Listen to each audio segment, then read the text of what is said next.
ছাত্রলীগের সাথে কখনো আপোষ করি নাই। বাংলাদেশের রাজনীতিতে একজন নতুন নাম, নতুন আশা, সামান্তা শারমিন।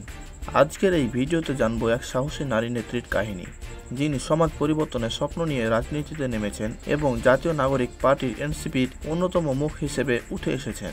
সামান্তা শারমিন জন্মগ্রহণ করেন চট্টগ্রামের এক মধ্যবিত্ত পরিবারে। ছোটবেলা থেকে ছিলেন সমাজ সচেতন। স্কুল ও কলেজে বিভিন্ন বিতর্ক প্রতিযোগিতা, নেতৃত্বমূলক কার্যক্রমে অংশগ্রহণের মাধ্যমে তার নেতৃত্ব গুণ ফুটে ওঠে।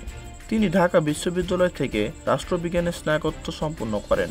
বিশ্ববিদ্যালয় জীবনে নারী অধিকার, শিক্ষা ও সামাজিক ন্যায়ের পক্ষে সবসময় সোচ্চার ছিলেন।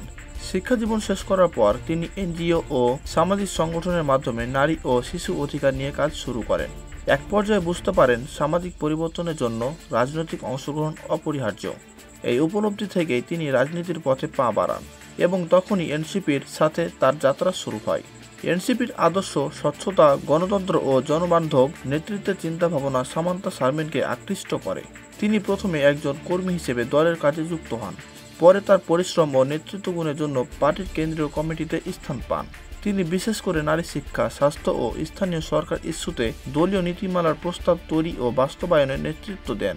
সামান্তার বিশ্বাস, রাজনীতি মানে ক্ষমতা নয়, এটা একটা দায়িত্ব। তিনি বলেন, আমি এমন এক বাংলাদেশ চাই যেখানে মেয়েরা শুধু নিরাপদ থাকবে না, তারা নেতৃত্ব দেবে। তিনি চান এমন এক সমাজ যেখানে নারী পুরুষ সমান সুযোগ পাবে, শিক্ষায় থাকবে গুণগত মান, রাজনীতি হবে জনমুখী ও মূল্যবোধ ভিত্তিক। একজন নারী রাজনীতিবিদ হিসেবে সামান্তা বহু প্রতিকূলতার মধ্য দিয়ে গেছেন। সামাজিক কটাক্ষ, পুরুষতান্ত্রিক রাজনৈতিক চাপ, গুজব ও অপপ্রচার।